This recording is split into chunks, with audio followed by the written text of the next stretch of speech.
솔로몬이 모든 것이 헛되다라고 고백을 합니다. 그럼 뭐가 의미가 있느냐? 전도서의 결론은 하나님을 경외하는 삶이 진정 의미 있는 삶이라고 우리에게 가르쳐요.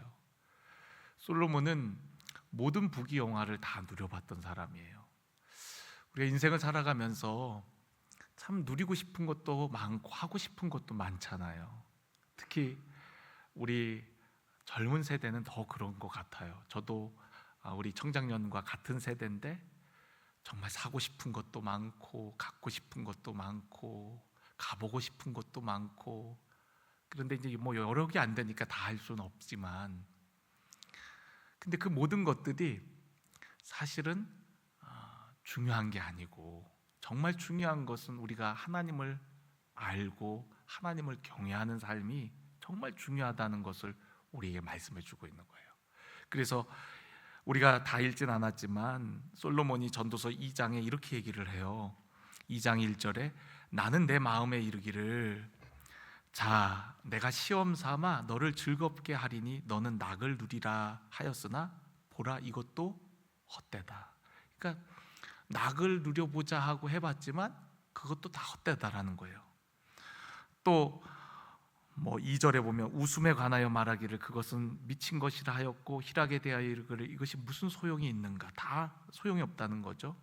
또 3절을 보면 내 마음에 깊이 생각하기를 내가 어떻게 하여야 내 마음을 지혜로 다스리면서 술로 내 육신을 즐겁게 할까, 또 내가 어떻게 하여야 천하의 인생들이 그들의 인생을 살아가는 동안 어떤 것이 선한 일인지를 알아볼 때까지 내 어리석음을 꼭 붙잡아 둘까, 나의 사업을 크게도 해보고 나를 위하여 집들도 짓고 또 포도원도 일궈보고 이 모든 것들, 그 모든 것들, 은금도 많이 소유해보고 종들도 많이 둬보고 처첩들도 많이 두었지만 그 모든 것들이 그때만의 기쁨이지 정말 헛되다라고 얘기를 하는 거거든요. 우리가 이 말씀을 읽으면서 어떤 분은 그런 생각을 하는 분들도 계실 거예요. 아니 그렇게 살아나 보고 그런 얘기 해봤으면 좋겠다. 그런데 여러분, 솔로몬이 왜 이 전도서를 썼겠습니까? 본인이 그렇게 살아보고 우리 인생에 정말 중요한 것은 이 세상의 즐거움과 낙을 위해서 사는 삶이 아니라 하나님을 알고 하나님을 경외하며 사는 삶이 진정 복된 삶이라는 것, 진정 의미 있는 삶이라는 것을 우리에게 가르쳐주고 있는 거거든요. 우리의 인생의 선배, 신앙의 선배인 솔로몬의 말씀을 통하여서 우리들이 그것을 깨닫고 진정 하나님을 경외하는 믿음의 삶이 되어지기를 주님의 이름으로 간절히 축원합니다.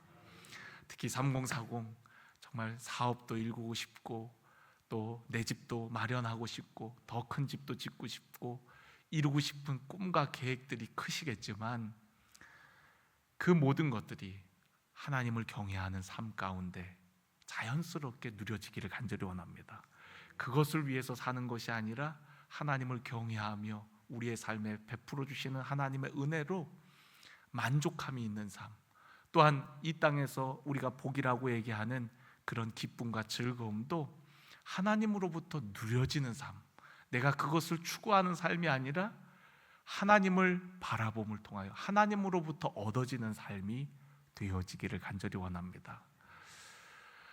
우리 교회도 3040 우리 청장년 세대가 더 많이 세워지기를 간절히 원합니다. 그리고 든든히 세워지기를 간절히 원합니다. 청장년이 왜 중요하냐면 교회의 중심 고리이기 때문에 그래요. 세대와 세대를 잇는 가운데 고리가 바로 청장년이기 때문에 그렇습니다. 이분들이 잘 세워져야 자녀 세대, 우리가 소위 얘기하는 다음 세대, 아이들도 잘 세워질 수 있고요. 또한 이분들이 잘 세워져야 우리 어른 세대들도 기쁘게 신앙생활을 할 수가 있습니다. 만약에 우리 때의 신앙이 끊어진다면 여러분 얼마나 그것처럼 속상하고 안타까운 일이 어디 있겠어요. 그런데 오늘 여러분들이 젊은 분들이 멋지게 입고 나와서 앞에서 하나님께 찬양하며 영광 돌리는 모습 너무나도 보기가 좋잖아요. 또 기대가 되잖아요. 저분들이 5년 후, 10년 후에는 우리 교회를 정말 이끌어가는 리더들인데 저분들이 잘 세워줘야지. 또 이분들의 자녀가 아까 예배 시간 시작할 때 우리 예배의 시작을 문을 열었던 요 앞에 찬양했던 우리 친구들이 다 이분들 자녀들입니다. 그러니까 이분들은 교회의 중심 고리 역할을 하는 분들이에요. 우리 교회가 계속해서 3040의 중요성을 깨닫고 우리 장로님들과 같이 고민하고 목회자들도 같이 고민하면서 어떻게 하면 이분들을 살려나갈 수 있을까? 사실은 마음이 굉장히 조급했어요. 그래서 작년에는 부모 세미나도 하고 또 3040을 위해서 우리가 뭔가 마음을 쓰고 있다는 그런 것들을 많이 표현을 했습니다. 그런데 조금은 조급한 마음을 좀 내려놓으려고요. 시간이 필요하구나, 인내가 필요하구나, 좀 기다려줌이 필요하구나. 그리고 소통, 3040 우리 세대들은 마음이 열려야 몸도 올 수 있거든요. 그리고 가치 있고 의미 있다라고 생각되어져야만이 참여가 가능한 세대가 지금의 3040이거든요. 그러니까 끊임없는 소통, 그리고 기다림, 그리고 믿어줌이 필요하겠구나. 그러면은 이 세대들도 또 점차 어른이 되었을 때 우리 교회를 든든히 이끌어가는 좋은 리더들이 될 수 있겠구나. 그래서 조금은 조급한 마음들을 조금은 거두고 조금 더 기다려주고 또 지원해드리고 인내하고 또 무엇보다도 더 많은 소통, 이야기들을 할 필요가 있다. 할렐루야. 그래서 여러분, 저도 그래야 되겠고요. 또 우리 교회 어른들께서도 우리 아이들 데리고 오는 이 부모님들을 사랑해 주시고 또 격려해 주시고 또 이분들의 이야기들, 피로들을 좀 들어주셨으면 좋겠어요. 그리고 지금 오늘도 이분들이 이제 나올 때 지금은 이제 자녀에 대한 마음이 참 이분 세대들은 되게 큰 때거든요. 그러니까 이렇게 특송 연습을 하러 나오거나 그러면 아이들을 집에다가 두고 나와야 되는 상황인 거예요. 그러니까 그런 게 이제 보통 마음이 참 어려운 게 아니거든요. 그리고 또 여자분들이 또 여선교회 일을 하려고 그러면 또 마찬가지로 남자분들이 또 아이들을 도맡아주고 또 케어해야 되는 그런 상황이 벌어지거든요. 그래서 요즘 젊은 세대들이 모이는 교회들은 도대체 어떻게 하는가 이렇게 살펴보니까 이 남자 여자분들을 통합을 했더라고요. 그리고 자녀 세대별로 그룹들을 엮어줘 갖고, 왜냐하면 자녀가 세대가 비슷하면은 어떤 공감대가 형성이 돼 갖고 더 친밀하게 교제가 가능하대요. 그래서 여자 남자를 구분하지 않고 그냥 자녀에 따라서 가정별로 남녀 구분 없이 함께 묶어주는 그런 교회들이 요즘에는 많이 늘어나고 있다고 그래요. 그래서 우리 교회도 이분들이 정말로 신앙생활을 건강하게 또 교회의 모든 여러 일들을 적극적으로 참여할 수 있도록 또 참여할 수 있는 환경과 또 상황들을 좀 만들어 드려야 되겠다. 그래야만이 우리가 젊은 세대들을 품고 끌어안고 또 세워나갈 수 있는 교회가 되지 않을까. 할렐루야. 여러분들께서 그런 교회의 그런 마음들을 좀 알고 알아주시고 또 여러분들이 주체이기 때문에 여러분들이 적극적으로 그런 소통과 또 교회를 신뢰하고 함께 나옴이 무엇보다도 필요하다는 사실.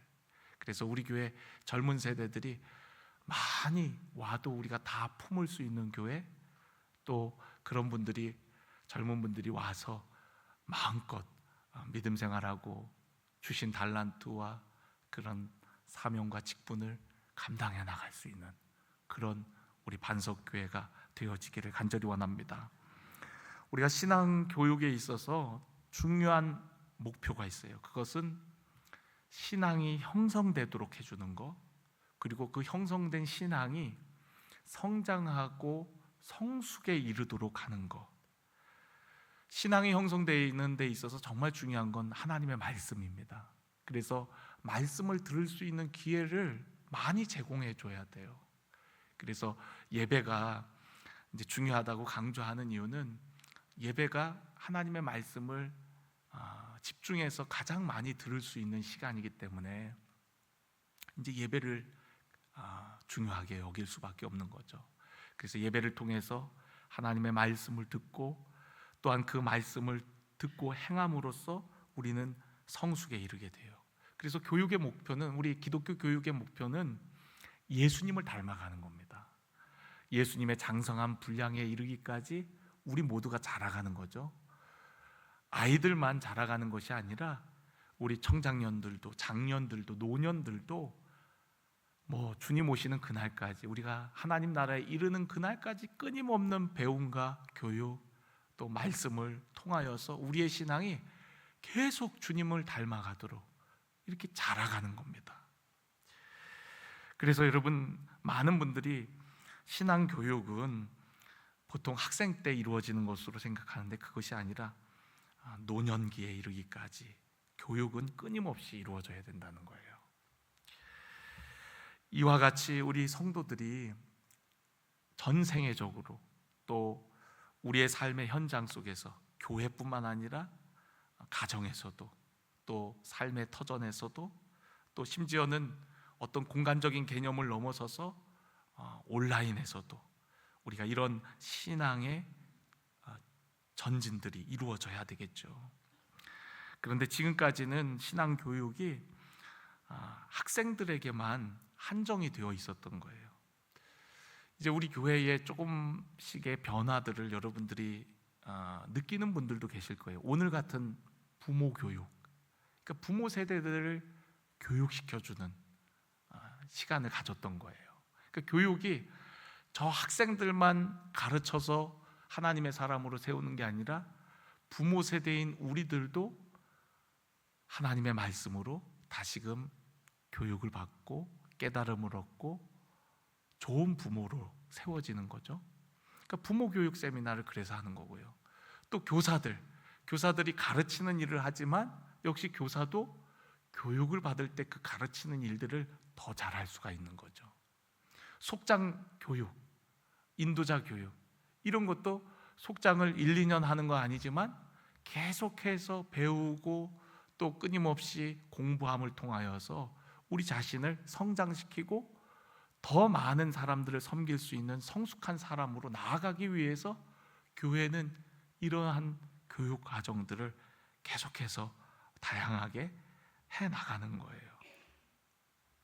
그런데 우리가 정말 신앙교육에 있어서 가장 중요한 주체는 우리가 교회라고 생각할 때가 많은데, 교회는 여러 다양한 기회를 제공해야 되는 것은 분명하지만 정말 우리가 간과해서는 안 되는 신앙교육의 주체는 바로 가정이라는 사실이에요.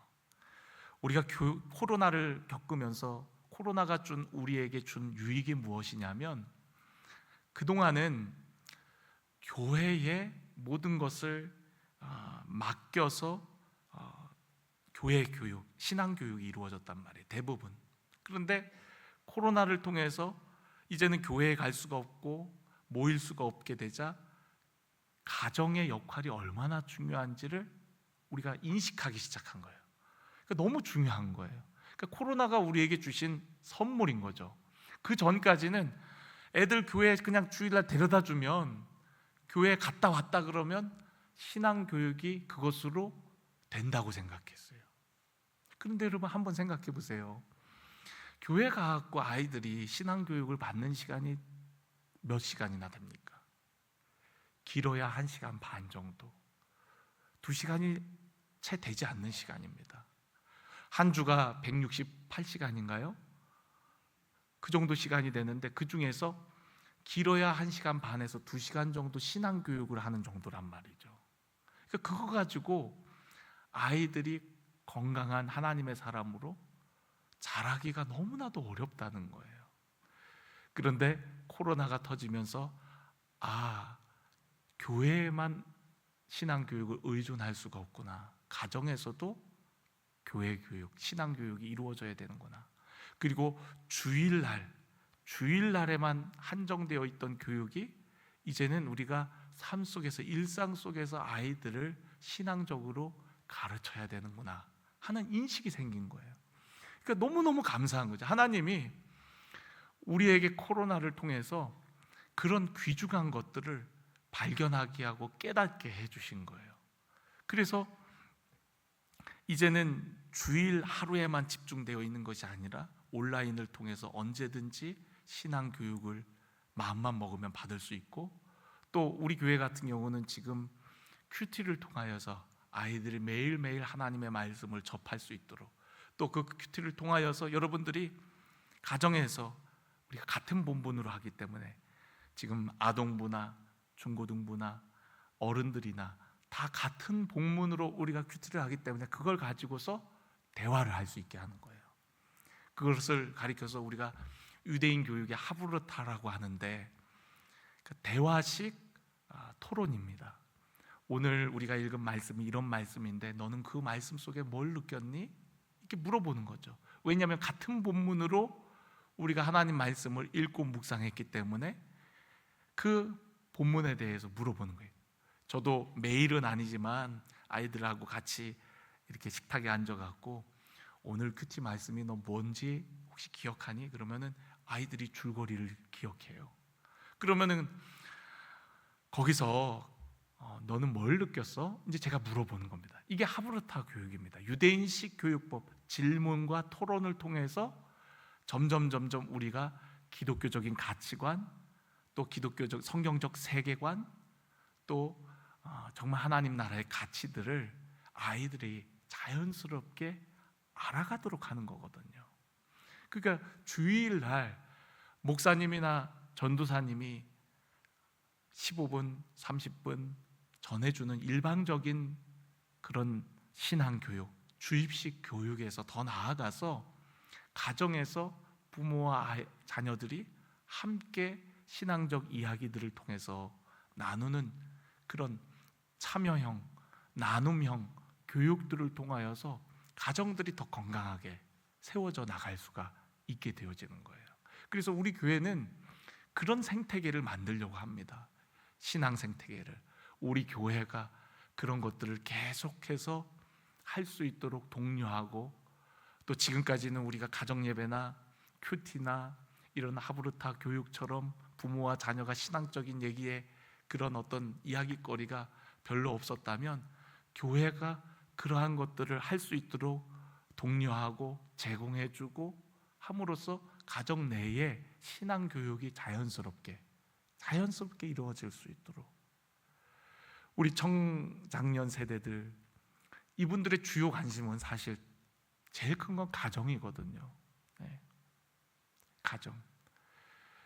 그런데 우리가 가정의 교육이 부모가 정말 많은 책임이 있다는 걸 우리 모두 다 인식은 하고 있지만, 그것이 부모에게만 모든 책임 전가를 한다면 이분들의 마음이 얼마나 불편하겠습니까?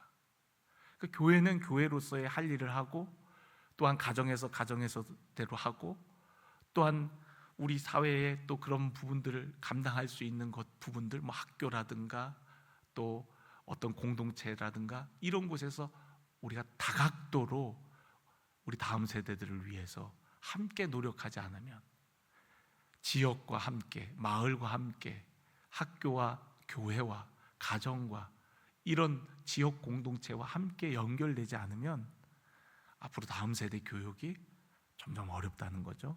그래서 교회가 해줄 수 있는 최선의 것들을 노력하려고 그래요. 그래서 부모님 교육도 하고, 또 부부 교육도 하고, 또 교사 교육도 하고, 이런 교육의 기회들을 자꾸 제공하는데 아직까지 조금 아쉬운 게 이제 어떤 참여의 어려움들이 있으신 것 같아요.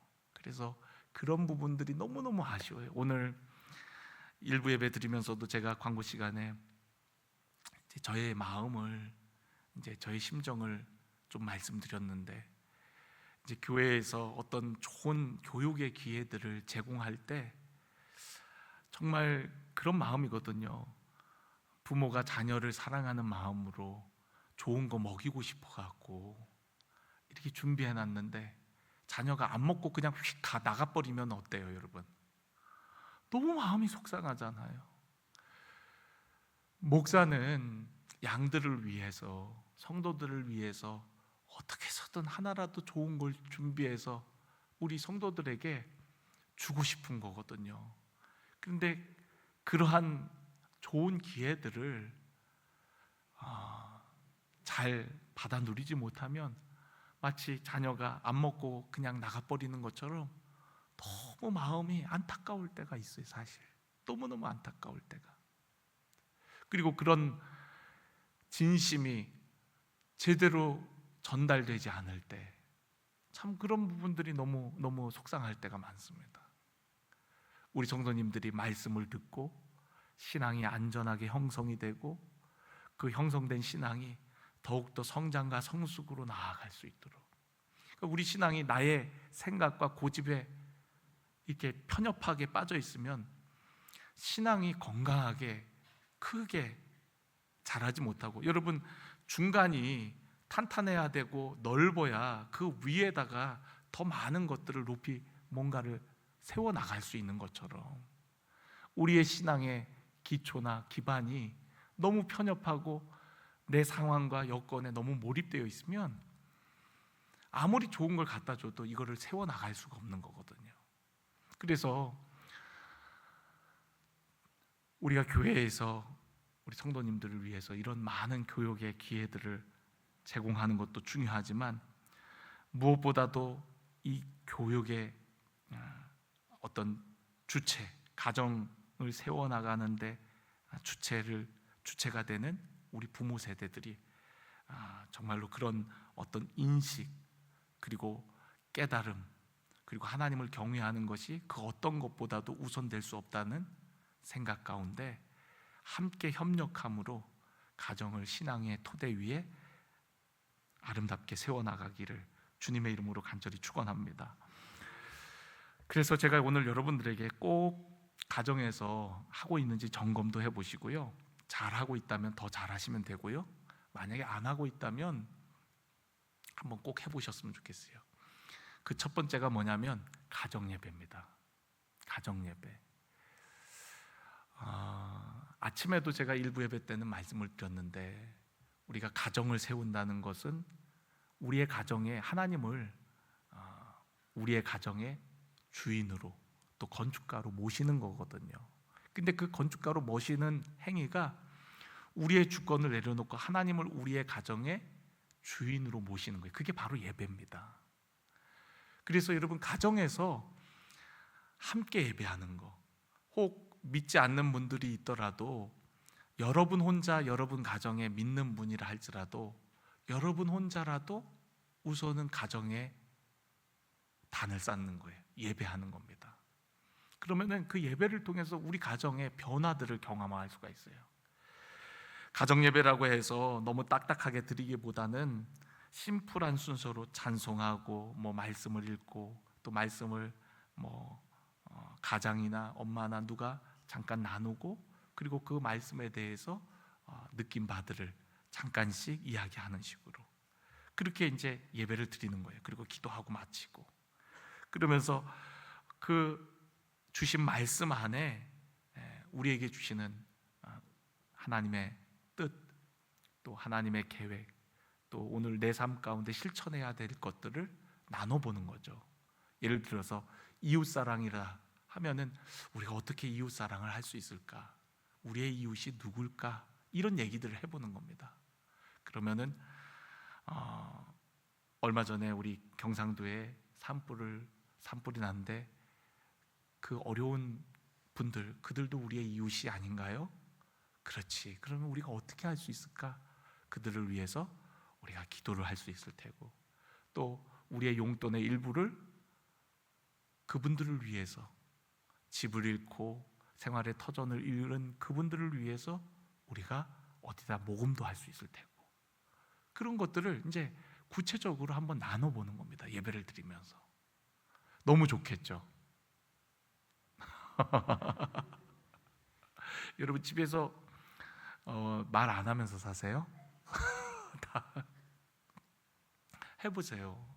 그래서 가정 예배를 드리면은 이게 영적인 일이기 때문에요, 처음에는 어려움이 있어요. 영적인 방해가 있습니다. 그런데 하면은 영적 그런 방해들은 다 사라지고 오히려 우리 가정을 묶고 있는 어려운 문제들이 해결됩니다. 그게 제 해보라는 거예요. 여러분, 목사가 성도들에게 나쁜 거 해보라고 하겠습니까? 정말 그냥 한번 해보세요. 일단 안 되면 그냥 여러분 둘이라도, 부부끼리라도 한번 해보시고, 자녀들이 참여가 안 되면, 아니면 그것도 여의치가 않으면 여러분 혼자라도 해보세요. 그러면 여러분 가정에 묻고 있던 그런 문제들이 풀려나고, 또 여러분 가정의 어두운 먹구름들이 거치게 되어지는 놀라운 일들을 경험하거든요. 왜냐하면 여러분 가정의 주권을 하나님을 인정할 때 하나님께서 여러분 가정을 치리하시고 또 간섭하시고 이끄시기 때문에. 그래서 여러분 가정에서 예배드리는 일이 얼마나 중요한지 몰라요. 꼭 가정에서 한번, 일주일에 한 번이든 또 시간을 정해놓고 한번 가정 예배를 드리면 여러분이 구하지 아니한 가정의 문제도 해결되어지는 놀라운 믿음의 경험을 하게 될 줄로 믿습니다. 오늘 여러분 중에 단 한 분이라도 오늘부터 가정 예배를 드리게 된다면 좋겠어요. 오늘 이 말씀을 듣고 그래, 한번 해보자 하는 마음이 들어서 여러분 가정에 돌아가서 여러분들과 또 부부가 또 가족들이 함께 꼭 가정 예배를 드려보라는 것. 그리고 큐티를 자녀들과 또 부부가 함께 하셨으면 좋겠어요. 우리가 큐티 나눔을 속회에서 하고 있지만 가정에서 부부가 함께 하시면 너무 좋아요. 하나님의 말씀을 같이 묵상하고 묵상한 말씀을 나누는 겁니다. 너무 자주 나누기보다는 일주일에 한 번 정도 시간을 정해놓고 한 주 동안 묵상했던 은혜되었던 말씀들을 나누어 보는 게 얼마나 중요한지 몰라요. 우리 청장년, 우리 세대들 직장 생활하고 또 아이들 케어하고 너무나도 바쁘실 거예요. 근데 바쁘지만 일주일에 15분 정말 이 큐티 나눔에 한번 여러분의 삶을 한번 투자해 보세요. 정말 놀라운 일들이 여러분 가정 가운데 또 여러분 부부관계 가운데 하나님이 부어주시는 은혜를 경험하게 되어질 줄로 믿습니다.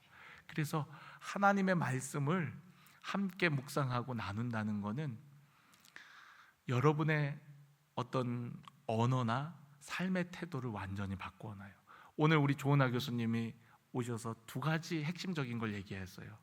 우리의 언어, 창조적인 언어, 생명의 언어. 근데 여러분, 이 언어는요 잘 안 바뀌어요.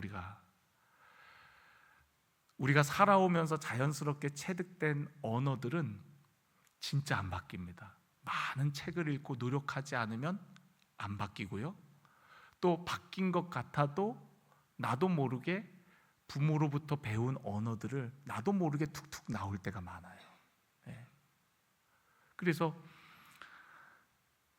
저 같은 경우도 가끔 이제 저희 이렇게 가족끼리 이렇게 얘기를 하다 보면 아버지랑 비슷하게 얘기한다는 거예요. 아버지랑. 나는 아버지를 따라 하려고 한 적이 한 번도 없는데 아버지랑 이렇게 제스처도 비슷하고 말투도 비슷하고 그렇다는 거예요. 그러니까 나도 모르게 이렇게 체득된 언어들이 있는 거죠. 그런데 그런 언어들이 우리가 하나님의 말씀을 통해서 바뀌어지는 거거든요. 하나님의 말씀으로 세상을 창조하셨고 우리가 성령 받았을 때 우리의 언어가 달라졌던 것처럼 우리가 하나님의 말씀이 육신이 되어 오신 예수 그리스도께서 내 안에 임하실 때에 우리의 언행심사, 우리의 삶이 바뀌어지고 우리의 마음이 새로워지고 그리고 우리의 말이 달라지는 겁니다. 그래서 하나님의 말씀을 우리가 읽고 묵상할 때 우리의 삶이 달라져요. 저는 그것을 분명히 경험한 것이, 제가 은혜를 받기 전에는, 예수님을 인격적으로 만나기 전까지는 전 친구들하고 뭐 거침없이 욕하고 뭐 거침없이 그렇게 말했어요. 그런데 은혜를 받고 내가 하나님의 말씀이 마치 제가 이 활자가 눈으로 빨려오는 것처럼, 그리고 그 말씀이 너무너무 귀하고 달아서 뭐 성경책을 늘 가지고 다니면서 읽었다 그랬잖아요. 근데 그런 경험이 있고 나니까 내 안에 쓰던 언어들이 달라지더라고요. 그런 언어를 못 쓰겠어요. 달라지는 거예요. 그러니까 여러분, 우리의 삶의 그런 모습이나 언어가 언제 바뀌느냐? 하나님의 말씀으로, 말씀을 통해서. 그래서 여러분, 말씀을 읽고 묵상하는 것, 진짜 복된 자가 어떤 자냐? 주야로 하나님의 말씀을 묵상하는 자가 복이 있다 그랬잖아요.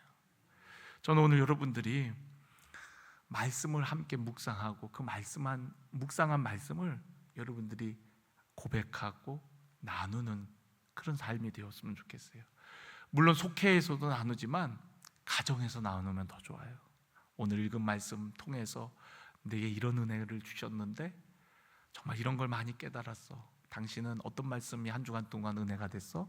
하면서 말씀을 나누는 그런 가정이 말씀으로 건강하게 세워질 줄로 믿습니다. 그리고 기독교적인 그런 세계관을 가질 수 있도록 우리의 자녀들에게 어떤 사회의 이슈나 그런 문제들을 얘기하는 것을 두려워하지 않았으면 좋겠어요. 아이들이 생각보다 우리가 모르는 사이에 엉뚱한 생각, 엉뚱한 사상에 물드는 경우들이 되게 많습니다. 그래서 나중에 이제 어느 정도 아이들이 크고 나서 부모님들이 찾아오는 경우가 있어요. 목사님 어떻게 우리 애가 이런 생각을 다 해요? 그러니까 그만큼 아이하고 어떤 사회적 이슈에 대해서 이야기를 안 한 거죠. 그러면서 자연스럽게 친구들 사이에서, 학교에서, 또 뭐 어떤 세상에서 듣는 얘기들이 자기도 모르게 하나의 자기만의 관념이 되어갖고 얘기하면 잘 듣지를 않아요. 이미 자기의 생각들이 굳어져 버려갖고 잘 듣지 않는 경우들이 있습니다.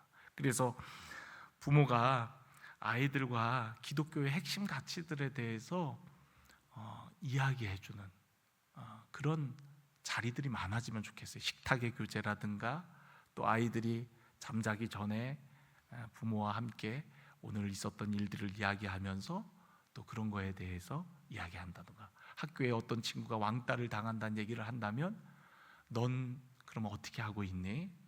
다른 친구들도 그렇게 하니까 나도 그렇게 하고 있어요.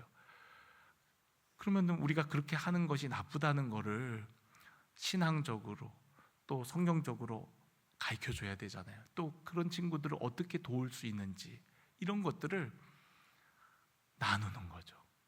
또 그런 일들을 쉽게 얘기하지 않더라도 우리가 예를 들어가면서 미리 예방주사를 맞추듯이 설명해 줄 수 있는 거죠. 또 요즘 애들은 뭐 요즘 애들뿐만 아니라 우리들도 그랬죠. 조금 힘들면 죽고 싶다, 죽음에 대해서, 자살에 대해서, 또 어떤 성적 타락에 대해서, 동성애에 대해서, 이런 것들에 대해서 미리미리 넌 혹시 이런 거 들어본 적 있어? 하면서 얘기를 해주는 겁니다. 우리가 너무 얘기를 하기를 꺼려하는 사이에 세상 교육이 아이들의 생각을 잠식해버리는 거예요.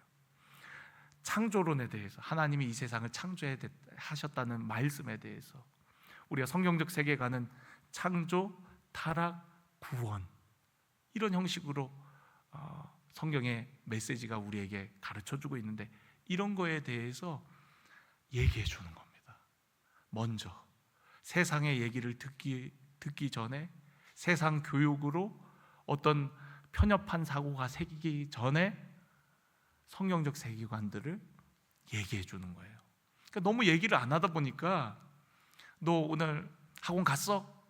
너 오늘 뭐 큐티했어 막 이런 식으로 율법적으로 규범적으로 우리가 다가가니까 아이들에게 이런 신앙 교육이 건강하게 이루어지지가 않는 거거든요. 그래서 그런 것들을 얘기하면서 아이의 생각 들어보고 또 가르쳐주고, 이런 교육들, 세계관 교육이 너무너무 중요합니다.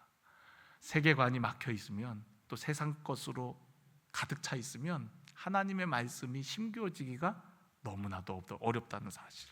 그래서 여러분, 가정 내에서 풍성한 나눔을 가지셨으면 좋겠어요. 얘기할 수 있는 기회들을 자꾸만 갖고 또 미리미리 먼저 얘기를 꺼내서 해 나가시는 게 중요합니다. 그리고 마지막으로 정말 중요한 것은 아이들에게 본을 보이는 겁니다. 모델링이 되는 거예요. 아이들에게 좋은 본을 보이시려고 노력하셔야 돼요.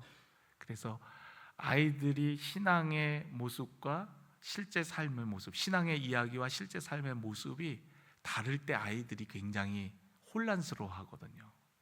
그리고 그냥 신앙은 그냥 하는 거구나, 이렇게 쉽게 생각해 버릴 수가 있기 때문에 여러분들이 정말 예배가 중요하다는 걸 가르쳤다면 정말 여러분들의 삶 속에 예배가 중요한 모습을 보여줘야 되고요.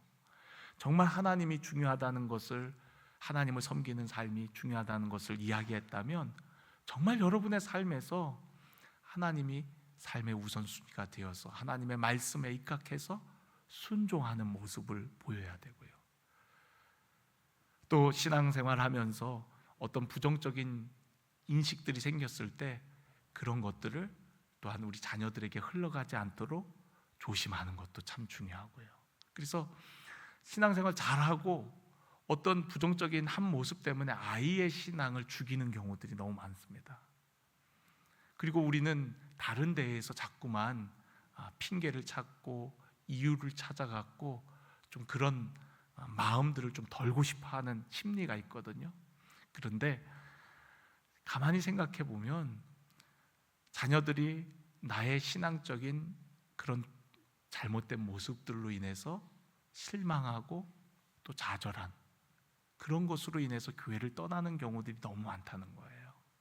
그래서 여러분, 좋은 모델링이 되려고 한다는 것, 최선을 다해서 주님을 닮아가려고 하는 그런 신앙의 뒷모습을 보여줄 때에 자녀들은 그 어떤 교육보다도 그 모습을 통해서 배우게 된다는 사실. 그래서 여러분, 우리 청장년 지금 참 어려운 시기에 아이도 케어해야 되고 또 직장 생활도 열심히 해서 또 경제적으로도 좀 더 나은 삶으로 나아가야 되고 또 더 많은 것들을 누릴 수 있도록 편안하게 가꾸어 나가야 되고, 정말 제일 고민이 많은 세대고 시대를 살고 있습니다. 네, 여러분들이 무엇보다도 가정에 대한 소중한 마음이 있는 만큼 정말 신앙에 무엇보다도 본이 되셔서 여러분의 자녀들이 아름답게 성장하고 또 여러분의 가정이 주님으로 만족하고 행복한 가정을 일구어 나아갈 수 있기를 주님의 이름으로 간절히 축원합니다. 또 청장년 세대뿐만 아니라 우리 모든 세대가 마찬가지입니다. 이미 다 아이를 키워 놓아서 모든 것이 늦다고 생각되어질 때, 그때가 어쩌면 제일 중요한 때고, 늦었다고 생각했던 때가 어쩌면 하나님이 주시는 적기일 수 있습니다. 그래서 지금부터 자녀들에게 신앙적으로 다가가시고 또 신앙의 본을 보여주시고, 또 부정적인 좋지 않은 영향들이 우리의 자녀의 자라난 신앙을 죽이지 않도록 여러분 늘 조심하시고, 그러면서도 여러분의 가정이 하나님의 은혜로 하나님께서 여러분의 가정의 주인 되셔서 여러분의 가정을 세워지기를 주의 이름으로 간절히 축원합니다.